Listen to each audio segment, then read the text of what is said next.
Well, welcome everybody. This is the second in a series, Gulf Coast Virtual Community of Practice chapter.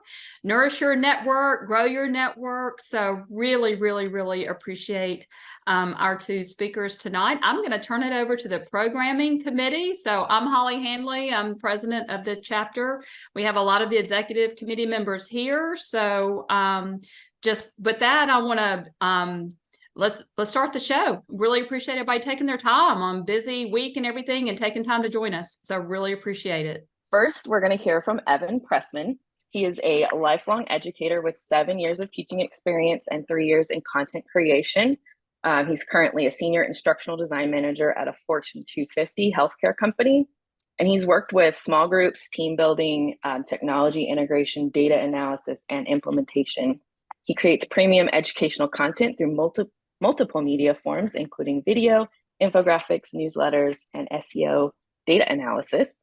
Evan is very ambitious. I follow him on LinkedIn, and he works so hard. He's posting content regularly, and his goals are to become a better ed tech developer and an innovator in his field. They say the devil works hard, but I think Evan Pressman works harder. He's got a book. He is on fire, and I'm so excited to hear from him tonight. I'm going to turn it over to Jeremy, who's going to moderate our discussion. Oh, man. First of all, hello, Evan. Thanks for joining us tonight. No problem. Thanks for having me. How are you guys doing? No complaints here. So, Evan, you are, as Nicole was saying, an instructional designer. Can you start off by telling us just a little bit about the work you do and what brought you to this particular field? Yeah, so really long story, just kind of long. In like 2019, I was teaching high school economics, and teaching's chill. I got teacher of the year in 2016. Like I was a pretty successful high school teacher, but in 2019 when the pandemic hit, a lot of my friends who were like in the service industry in particular, because I grew up serving too and like making a lot of food and cooking. I'm looking at the camera. I keep looking at my screen, but so I was like witnessing all my homies like not be able to make ends meet, like legit having kids, they couldn't feed their families. Like I just started making stock trading lists for my friends, and they were like, "Man, we're really making some good money. You should do this more like professionally." And I was like, well, no, I have tattoos, piercings. I don't really talk like most people do. Like I have like a weird like Midwestern mix, like New York kind of dialect. So like I was like, no one wants to hear me talk about this. But they're like, look, no one else sounds like you, no one else acts like you in this space. So you should go try it. And after like 30 or 40 YouTube videos, I had like 7,000 or 8,000 followers on YouTube really quick. So I was like, there's something here of like being yourself and like being authentic in like a public space like this. So I got an ID literally not knowing it was a thing until like 3 years into doing it. And so now I work at a massive dialysis center making all their content for an admissions team. So long story short, I kind of fell into this almost completely on accident, not knowing it was even a thing. I think that's a pretty common thing in this field is people don't really start off looking for it. They just sort of find it along the way. Yeah. So tell us what you love most about the work that you do. Yeah. So like, it's hard leaving teaching because you're like, I get to help a lot of kids and a lot of people out, but like instructional design for a good company like the one I'm at, you get to really help people like get better at their jobs, which in turn for us like help save lives. But for a more broad view, you get to be really creative, like, and you can truly shape the way a company operates and saves money and saves time, and you can really leverage like your skills into a really competitive edge. Can you kind of just briefly touch on why you would suggest following each of these people? Like yeah, sure. Yeah. So Erin Luber is an incredible content creator on LinkedIn, mainly for job resources. She, like I do, she focuses on transitioning teachers, like folks who used to teach. But a lot of her content is super good for anyone who's in a content creative business. So like Tim Slade is a really good instructional designer. He has a really good YouTube channel, which I mean, I don't really watch his videos much anymore, but like I know that he makes really quality content and he's not really bought or sponsored by anybody. He just makes really good third party stuff. And then Daniel Martinho is my mentor who worked at Cisco. So he's the guy who got me into instructional design. And Daniel in particular is not well known just because he's like a private dude. But I'm like 98% sure if you were to message him on LinkedIn and be like, hey, Evan Pressman told me about you. Would you mind like helping me out? He would love to help anybody out. So like those three people, great free advice, because I feel like there's a lot of great free stuff out there, and those three are really, really good. Let's pivot the conversation a little bit to networking, because that is sort of the theme of our session here. But you know, kind of ties in with what we're talking about here. You've actually established quite the network on LinkedIn. You have an impressive following. I think I just looked a little bit ago, and it's over 11,000 followers, 500 plus connections. That's, you know, quite impressive. Can you tell us sort of when and how you consciously started to grow your network? Yeah, that's a great question. So I'm really lucky because that whole YouTube thing I started, it's where this really came from, like my knowledge of SEO and just like making good content. I think number one is consistency. Like it's gonna really suck the first few like weeks you post and like no one seems to care. Like you get like one like and you're like, all right, at least that guy likes my stuff. But like you see some other guy who like just makes like they just like copy and paste someone else's post and gets like 1,000. And you're like, that's not fair. And you know, it's not really fair. But that guy who posted that, who has like 1,000 likes, probably has like 1,000 times your audience. So it kind of makes sense. So one is consistency. It's gonna suck at first. It's really gonna be a bothersome. It's gonna really hurt you emotionally that no one seems to care. But it does take LinkedIn, it does take YouTube, all these networks. It takes time for it to know what kind of content you're making. And so there's like the whole entire hashtag social Saturday posts, which are like really cool to meet people. But the issue with those kind of posts is that if you like connect with an accountant, you connect with a firefighter, you connect with an instructional designer, LinkedIn's gonna have no idea what you're trying to do. Like it's gonna have its algorithms be like, is he trying to get into firefighting? Is she trying to get into accounting? Like it's not gonna know. And so you have to be super direct with what you're trying to get across. And so if you're consistent, if you have consistent hashtags and a consistent message, LinkedIn and these websites are going to automatically start pushing you on those algorithms to the front people's pages. Thirdly, short form vertical content, especially videos, are in. It doesn't matter if you're on LinkedIn, TikTok, Facebook, Instagram. Everyone loves vertical short form video. And if you're trying to find somewhere to start with that. And again, like you don't have to have like I have like a $200 webcam here, but I'll like a $2,000 camera. I have like 6 monitors here. You don't got to have my kind of setup, minus my super barren background. But if you just have like a nice cell phone and a ring light, man, if you make good quality content, 45 to second videos, folks are going to eat it up, right? And I think the last thing to focus on to really grow your network is to be intentional. Like if you are not truly embedded and you don't truly care about your audience, they're not going to care about you. So if you're trying to make a quick buck, if you're trying to scam somebody, if you're trying to do this the wrong way and get ahead quickly, you're going to get bit in the end, right? So like build an authentic audience, have an authentic message. And if you truly want to help people and you put out that positivity in the world, you're going to get it back in 3x or 4x at least. So it takes time, but folks who are consistent, intentional, follow the trends and do that, you'll get ahead way quicker. Now, again, there's like some more stuff I can get into with further questioning. Those are the 3 big things I would do for sure to grow a network. Sounds good. That's good advice.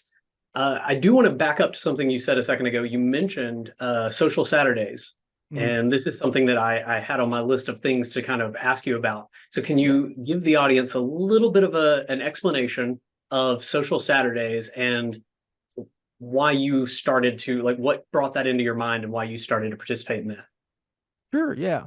I forget who started it. Whoever did's a genius. I mean, I forget her name, but she's fantastic. I like Social Saturday. I think it's a great way for someone to leverage their expertise and do something. So for example, like what I do is I offer free resume reviews for like teachers who want to transition.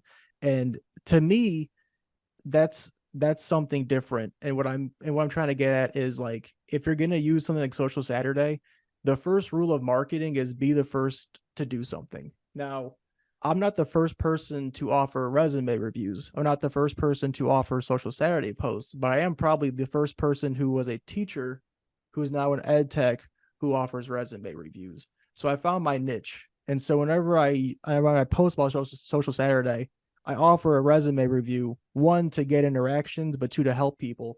But like that's like my expertise. And so I avoid adding a bunch of random connections, and I avoid really like trying to just like get random like meet that, because a lot of folks want to get 500 connections, and so that's like their goal is like to connect with everybody. And like I'm not against that to some extreme, but I think something like Social Saturday can have a way deeper impact on your network if you're more intentional. So like I use mine to leverage sales, but if you're trying to get a job, you can make a really nice post on Canva for like $12 a month, and you could be like, hey, I'm a learner trying to learn how to do instructional design. Can all instructional designers like connect and post below?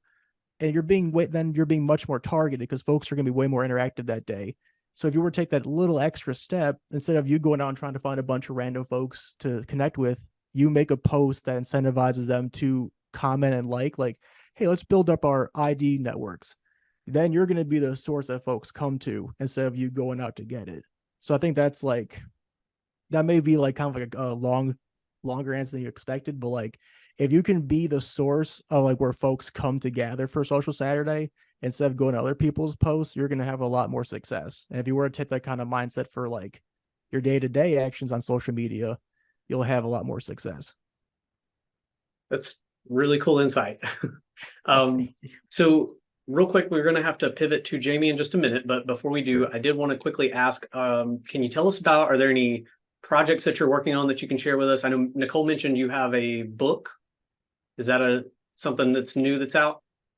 Yeah, so that's a free ebook mainly for transitioning teachers to get out of the industry. And again, I'm not anti-public school, but I am like it's really bad. And so like I'm not gonna be quiet about it. And I think that my philosophy is until it's better, my job of helping teachers transition wouldn't even exist. And that'd be the perfect scenario. But sadly, public school teachers are treated terribly. And so instead of letting them get scammed by people constantly, I just made a free book about it. And so over like 2 months, it's like a 225-page, like legit step by step what I did to get out of teaching into ed tech.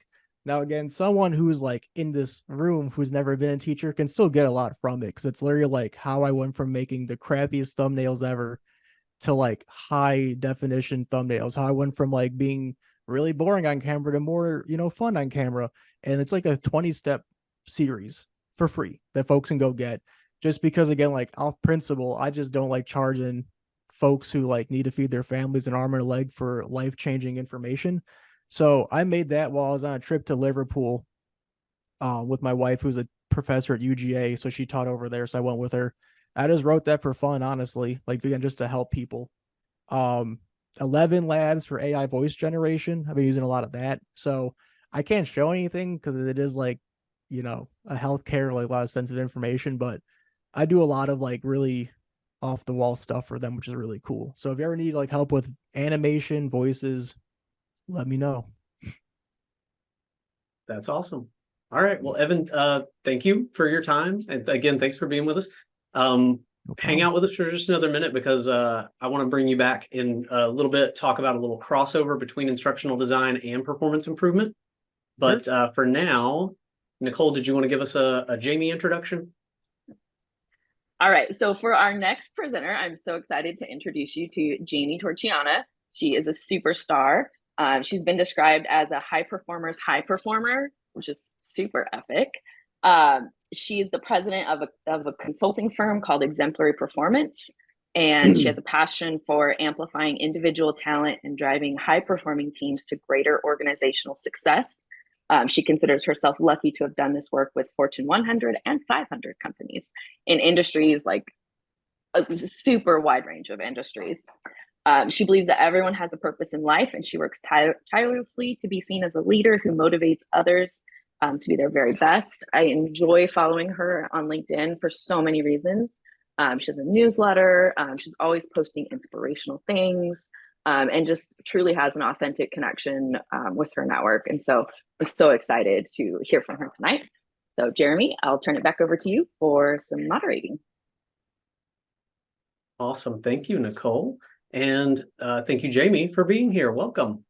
Absolutely, and beautiful introduction, Nicole. Thank you. And thanks for all the operational things behind the scenes that made tonight possible. I know it was a lot of work, so kudos and hat tip to you and the steering committee. Yes, and big thanks, Nicole, from all of us.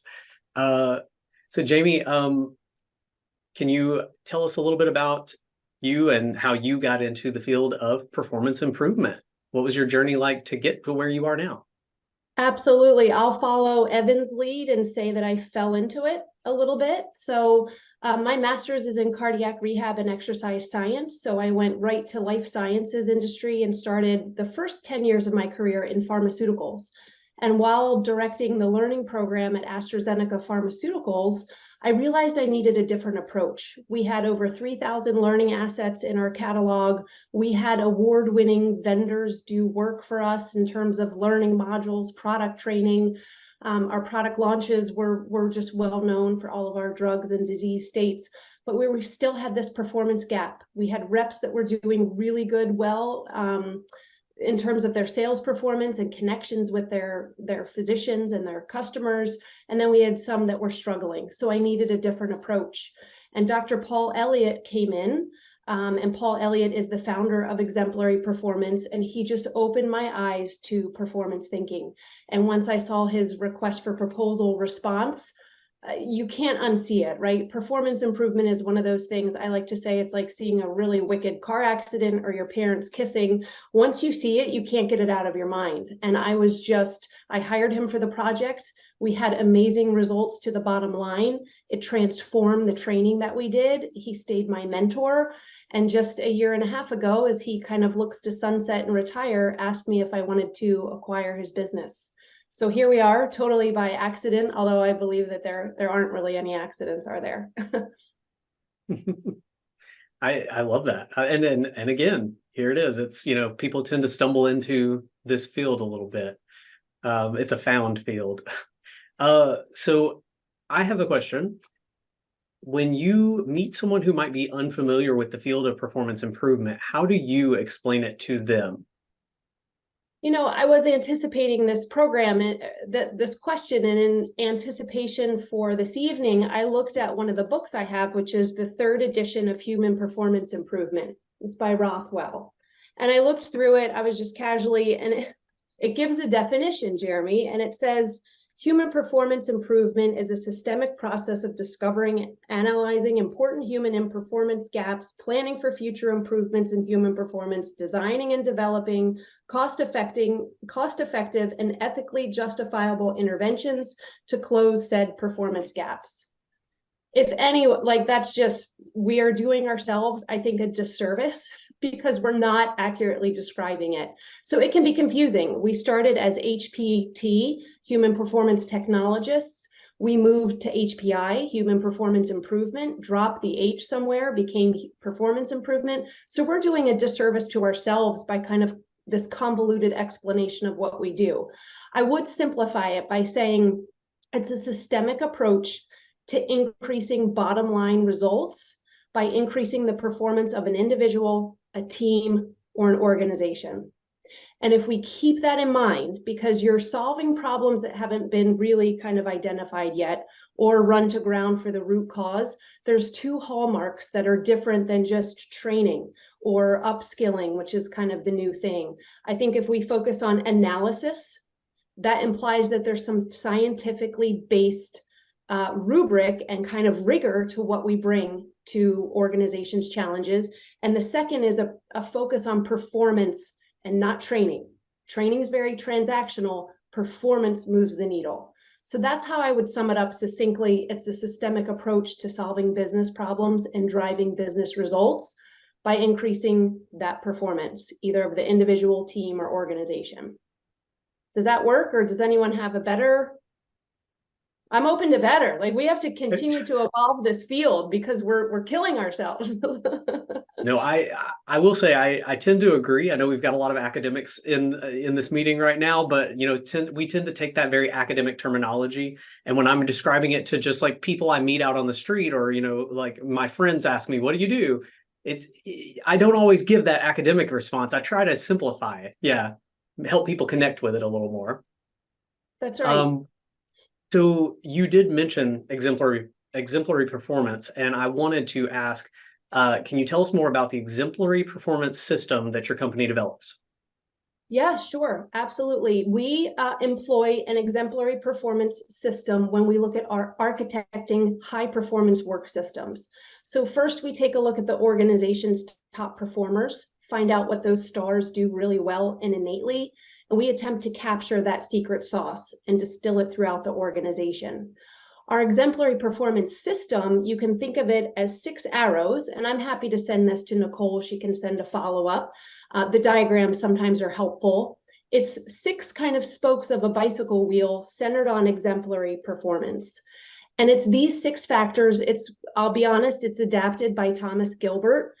His 6 boxes, Dr. Carl Binder has something similar. So it is that performance thinking, it's the behaviors, and it's really looking at the organization to say, where's the root cause of this issue?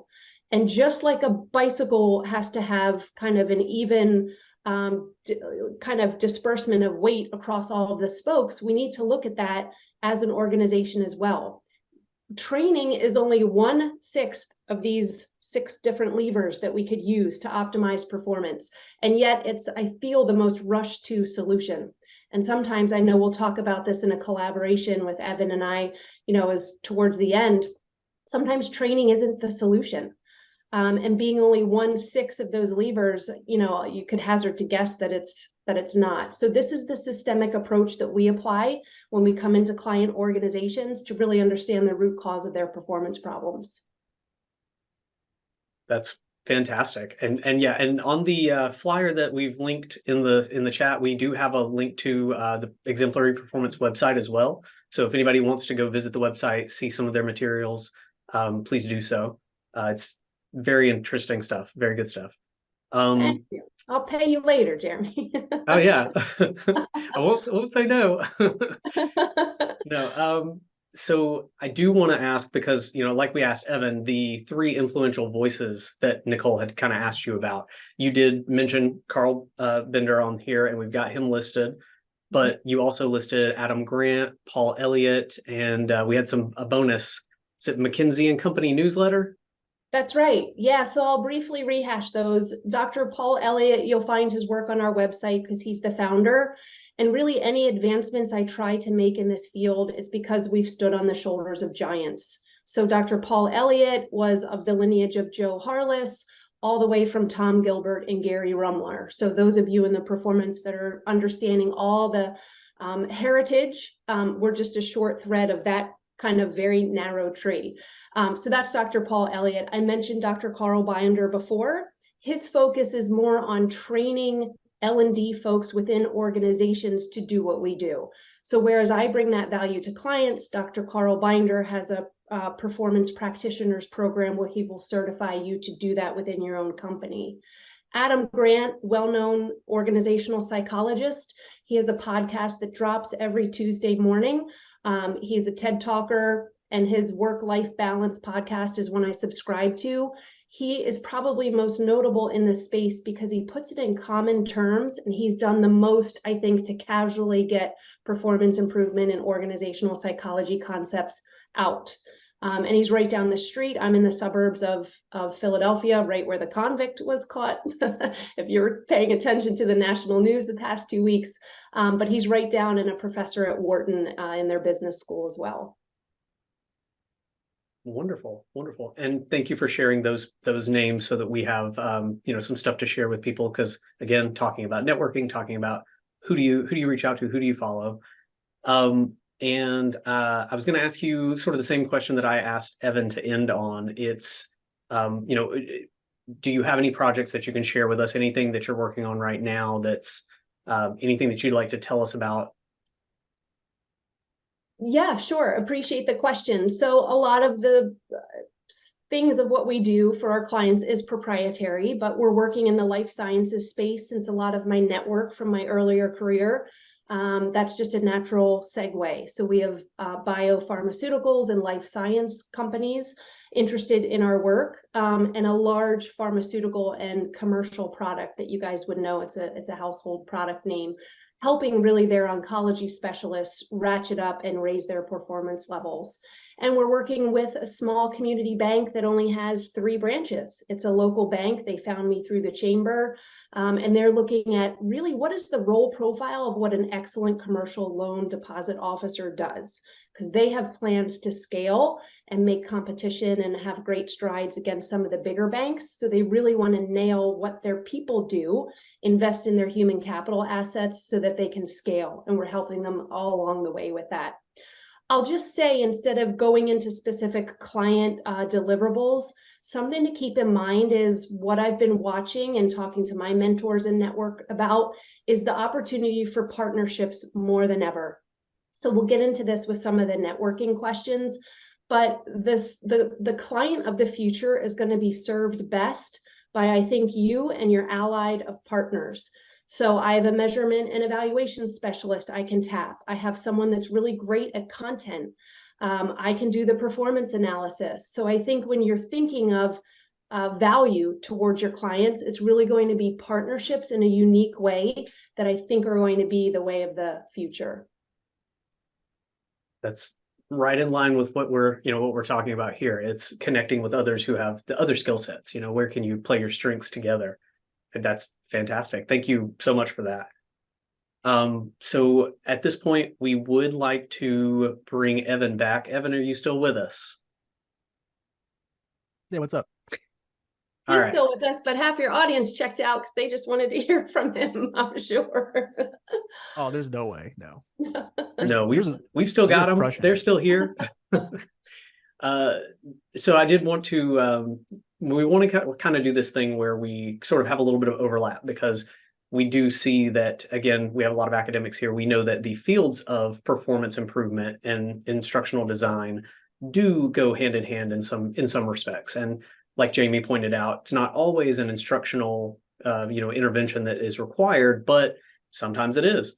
So in the theme of networking, I wanted to kind of ask each of you, sort of, Jaime, do you make it a point? I mean, you kind of touched on this just now, but do you make it a point to network with people in other areas like instructional design? And Evan, same question. Do you network with people in performance improvement sort of consciously? Absolutely. It's critical for my work, and I'll toss it over to you, Evan, in a second. But in terms of what we're asked to do, usually people come to us with a request for training. And I posted a LinkedIn article, and it was a Mad Libs activity because I took a client through, okay, it's not training that you're asking for. It's the most natural thing you're thinking of, but we actually need something a little bit deeper. But most people want content and an onboarding program.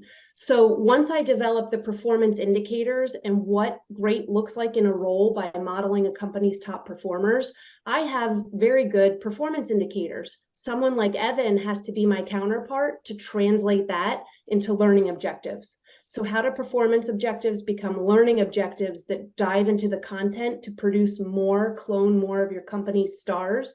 I totally need someone with that secret magic decoder ring that can take that language and make it into learning objectives. So that's why I dig it, and I'm happy to meet, so many of you here and expand that network. But Evan, I'll let you chime in. Do you ever find the need for someone like me? I like how Jaime makes me sound so cool. Like I'm out here like the code. Like it's like I just make stuff. I appreciate it. Yeah, I've never worked with someone with the title of performance improvement, but I think that that's been a massively missed opportunity after hearing what you guys do. So usually what I've seen is, and this is like, I guess it's maybe 2 of the 6 spokes, and you can correct me. I've always thought that people don't do a good job at their job because of either motivation or skill. Now, again, that may be like a really stupid version of like what you guys do, but I've used people who do like personality or like those kinds of things that Sean connected to. Never actually worked with a performance improvement like official or like someone at a level. So I think that like there'd be a really great opportunity to do so. So I don't have firsthand experience with that. That would be uh a massive improvement for what I do for sure. I can see it because Do you it. were crushing it. I was so involved. When you were talking, I was like, yes, yes, yes, this. Yeah, let's do it. Let's do it. You heard it here, team. Gulf Coast. We're gonna have a collab. And Evan, I Let's mean, do it. even with your, large network that you've already got, that might be an opportunity to just grow it even more, tap into that niche market like you were talking about earlier. Yeah, honestly, I mean, like, yeah, what Jamie was talking about was correct. I'm new to this too. What she was talking about, y'all gotta listen. Like, she was, as someone who's been doing this for a while, she was spitting so many facts there. Like, that was crazy. I'm sorry. Like, it was wild. That was wild. So something else that I wanted to ask you both about is what sort of challenges or opportunities, sort of advancements in the fields of either instructional design, performance improvement, and how those might work together. What do you see coming down the pipeline? Sort of things off in the distance, but maybe rapidly approaching us. Evan, Like, you want to take that one first, and I'll chime in. Sure. So the first, can you repeat the first question, Jeremy? It was a two-parter, just so I can make sure I answer correctly. yeah, just sort of what do you see like challenges or opportunities coming down the pipeline? It's like, I mean, I'll give you a leading thought. I'm thinking AI. It's a big conversation starter right now. Everybody wants to talk about it. But are there any, Yeah, for sure. anything Okay, that great.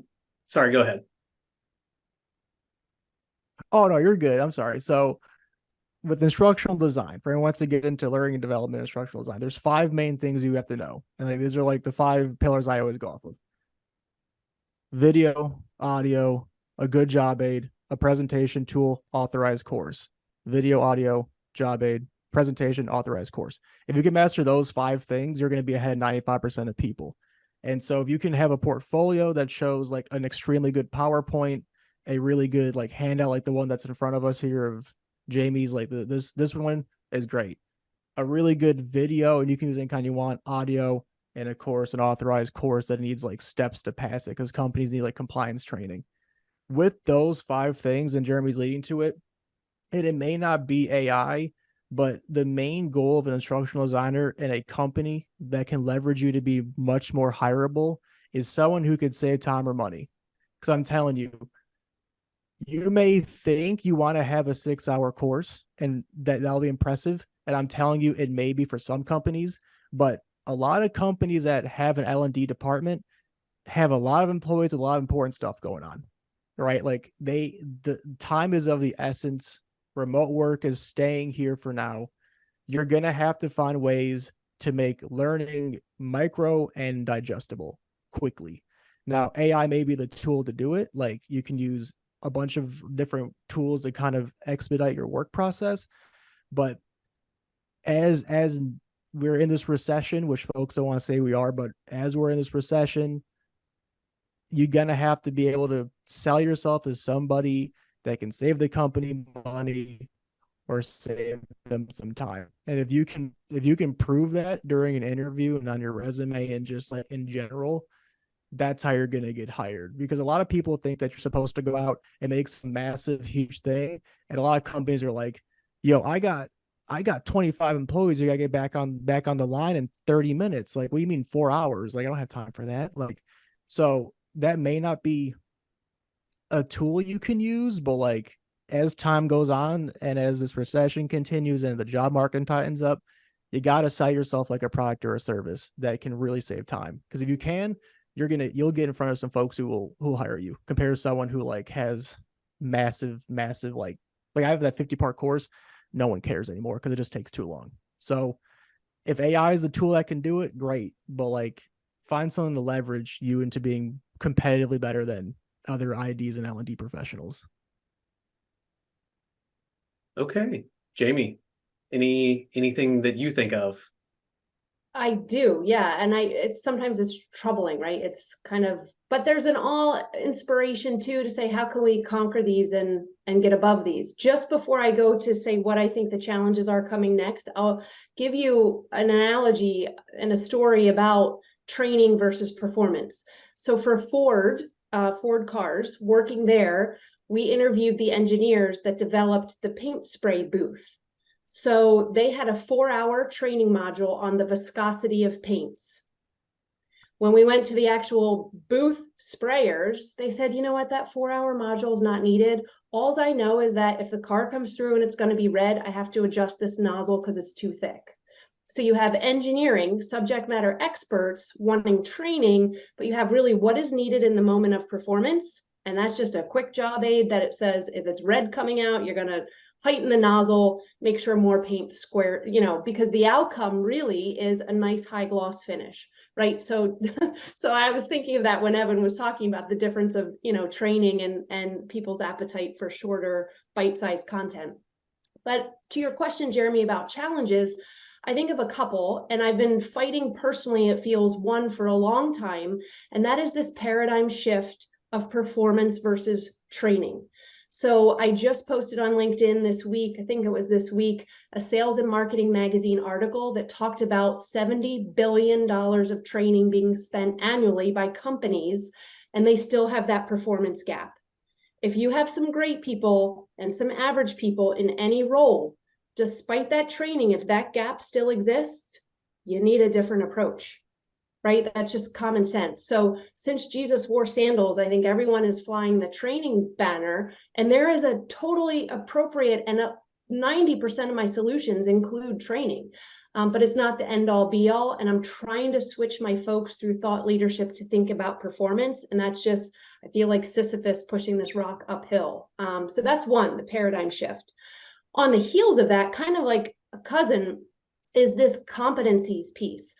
I see upskilling. HBR is all about reskilling. How do we retool the workplace? And I have a client that actually invested in Korn Ferry competencies twice in 2 years, to the tune of, if we all took 10%, we could probably retire. I mean, it's exorbitant when you think of the HR deployed cost on competencies.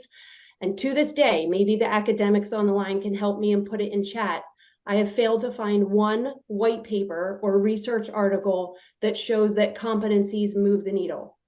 We can all work collaboratively, drive performance, have passion for customers, whether we do that as a performance architect, an instructional designer, a corporate lawyer, all working at the same spot. The work context matters, and we miss that with competencies. Competencies go down the road kind of skills and this upskilling, when really what you need to know is what you need to produce in that job that drives bottom line results. So there's a war kind of, I get really passionate, you can tell, a little spiky when it comes to competencies and this kind of paradigm shift. Mergers and acquisitions, I see big 5 consulting firms gobbling up coaching. And they're talking about performance coaching. So what does that mean for our industry? Not sure, but I'm just watching the horizon, and I'm seeing Accenture's, Deloitte's, Bain, McKinsey, PwC buying up these boutique coaching firms because they want to deploy 200 people and, say that they have an armful of performance coaches. So I don't know what that means for our industry. The economy just in general has been unsettling. I've seen a couple of my clients punt till this next quarter, just because they're not sure what it looks like. And that's not within our control. So you kind of have to weather those storms, watch the politics, watch the macro and micro ecosystems that you're operating in, because all of that's really important. Finally, kind of rounding this out, remote work, I agree with Evan, that's here to stay. There's so many articles on how managers are struggling to manage folks that are hybrid or even 100% remote. And I struggle with this because if performance is our North Star, to me, it doesn't matter where you work, because what you have to deliver is the same. And I didn't always think that way. Early in my career, when I was a manager, I wanted eyeballs. I came up through the ranks, working weekends, first one in the office, last one leaving. And you kind of get this edge that everyone else after you has to pay their dues too, right? But then I thought, hey, I had one lady that worked well, weird hours. She would be up at 2 a.m. completing her work. As long as it's done to the standards and the performance identifications, it shouldn't really matter where work gets done. And then I'll just end with the ethical use of AI. We're going to be capturing a lot of data. What does that look like ethically when we have people with mental health? So it's like stress versus burnout. We have to watch that with top performers in our organization and everyone within our organization. And I think that's going to be that personalization of learning that Evan was talking about is going to be key as we have more of these technology tools at our disposal. It's not a broad brush.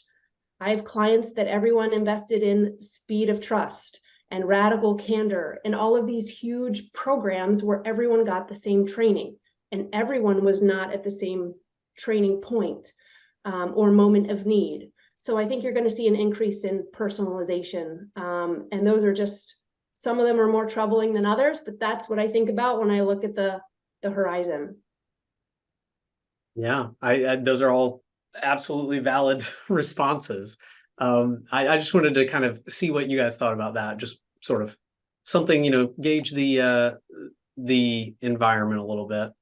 So we actually are going to shift to audience questions, and I know we've had some people monitoring the chat. So if we've had any questions come in, Nicole, are you asking our questions? Yeah, I've been monitoring the Yay. chat, and so far we haven't had any questions yet. Everybody's just been super supportive and saying that they agree with everything that our presenters have said. It's so cool. I saw Anthony at Jamie's last point there. I saw Anthony said we tend to reward our top performers with more work, and that is very true, unfortunately. So accurate. That's right. Yeah. So does anybody in the audience have a question? Well, I'm busted, as y'all know. Many of you know me. So Jamie, I love the Carl Binder and seeing his presentations and 6 boxes. That's one of the ones that really turned me around. I mean, Gilbert, of course, but just reading all of the background and the historical. There are several students in this room that I know that are going, oh my gosh, Dr. Hanley is probably bust out of her skin because, the training is not always the answer. And it's interesting. There's so many thoughts. So thank you for being here. It's really exciting. And I know Shannon, she has her, she works in performance improvement industry. So I know Shannon, she was texting me. She was going, I found my people. This is so cool. This is so exciting. My background is in Merck Pharmaceuticals, and it's like, their tagline was always patients first, profits will follow. And that's one thing about both you and Evan, that your heart, you're wanting to make things better, and it's just like you found incredible success, but your heart is you really want to help people. And I just think that is just, we get chill bumps with that because it's really when that is the focus. And we're wanting to make either, and Shannon and I had this discussion too of, is that individual performance, organizational performance, when we're really just wanting to make the grass a little greener where we are, and watering the grass, it's really neat to see the success when that's been the focus. And it wasn't about making money or becoming successful. It was about helping people. I'm glad you said that, Holly, because in the frame of networking, I always ask, and part of it is my values and how I was raised, but it's how can you serve others through your time, talent, and treasure? So whether that's at your church, at your local community, the Girl Scouts, Boy Scouts, it's important to have a community of network in person. So I was on the board of directors with our local YMCA. It aligned with my values. I'm a fitness junkie, so I'm there every day anyway, and gave to my talents. A Eucharistic minister in my church, in my parish, kind of role modeling for my daughter to serve that way, and the local chambers of commerce. So networking doesn't happen, maybe for Evan, but it doesn't happen for me behind the desk, because the thing to realize is it's a relationship process, and it's not just a transactional process. It is a deepening of that process. I think when we think of conferences to attend, ISPI, ATD, you were at Merck, so there's L10, which used to be SBBT when I joined, but now it's the Life Sciences Trainer Education Network. They have a job bank, but depending on where your niche is in terms of where you're applying performance improvement, all of these conferences are a good way to get involved. And if you're a single shingle practitioner, PICA, P-I-C-A, is an independent consulting organization, and the lady that runs it, Liz, does a very good job of helping people if they're just considering entrepreneurship along this consulting route. So it's publications, it's putting yourself out there with relevant business insight, providing value with that algorithm that Evan talked about. There's a consistency piece. And we can talk if there's questions about LinkedIn specifically, because that's where I'm kind of doubling down. But by all means, I think you're right. It starts with the service of others first, which so many of you just have as the core of your values. Because we all know training gets cut first. How do you address that? And then how do you talk about shifting that? I mean, because I think the way you're going to say is shifting it to performance, but you're both going to deal with it. I'm in the consulting world too. So everybody's punting. They're like, hey, I got to save money. Got to let people go or let training go. So we're going to let training go so I can keep my people. That's a great question. I remember you because at last meeting, you were talking about like the pizza and, you know, what's the difference between consulting and a pizza feeds a family of 4, but you have your own consulting business. So I felt a kinship there. We put it in terms of ROI. So you can't afford to wait in terms of performance. And unfortunately, our clients find us and they say sales are down. No one is really at the apex of wanting to do great and then wanting to take it even better. For some reason, they're just in disarray, and that's when they feel that they need help. We're happy to help them where they are. We have an ROI calculator that shows actually the value, and it's in terms of performance. And when I tell them that we can decrease their learning and development, design, delivery, and distribution by 30%, those are the real tangible numbers that we deal with our clients. So before you spend on the next, and maybe you can't right now, maybe the recession is, and you have to take it off the table, but we kind of flip that switch and it's a pivot turn. It's just a quarter turn to say, okay, well, where can we help your performance? Because there are cost savings to be had. Huge, that more than pay for our type of initiative, to be honest. It's a hard conversation though, Mike, I agree. It's not crushing it, but we're actually a cost-effective model that soars in this type of environment because we're cloning your stars. McKinsey had the war for talent saying, oh, we have to gobble up the best of the best, and that's how we're going to create a winning team. We clone your people that are already within your organization and spill that to your average performers. So without hiring additional headcount, this is a headcount neutral game. We're shifting your ROI. We're giving you more value to your bottom line because we're making what your top performers do transparent and transferable to the rest. So you don't have to hire more people. Everyone has to do more with less, I think, increasingly, and even do more and more with even less. So that's why that has some appeal if you're teeing up the discussion in the right way. Yeah, and thank you all again, both of you, for all of your time and being so generous here with all of your information and sharing your resources and knowledge. Yeah, so first off, thank everyone for coming, and Jamie and Evan, thank you so much for presenting. As you know, this is part of the ISPI Gulf Coast Virtual Community of Practice chapter. It's free to join. Everyone feel free to join and see amazing presentations like this. One thing we like focusing on, just because it is a virtual community of practice chapter, is having an opportunity to develop your community. So after these wonderful presentations, we're going to hang out for a little while, and feel free to hang out and continue conversations like the ones you're having. Just kind of get to know each other. It can focus on anything, anyone who wants to chat about performance improvement or instructional design. That's what we're here for. So once again, thank you, Jamie and Evan, so much for being here. Please feel free to hang out and chat with us as well, and help us build that community. And again, it was really great chatting with both of you. Thank you so much for your time. Oh, happy. And please find me on LinkedIn. Call me if you want to talk about this more. My head was preparing so many things in the short time that we had. But you can tell I love to talk about this. So does Evan. So please find me and we can have a one-on-one and brainstorm and share more ideas. Fantastic. Thank you so much.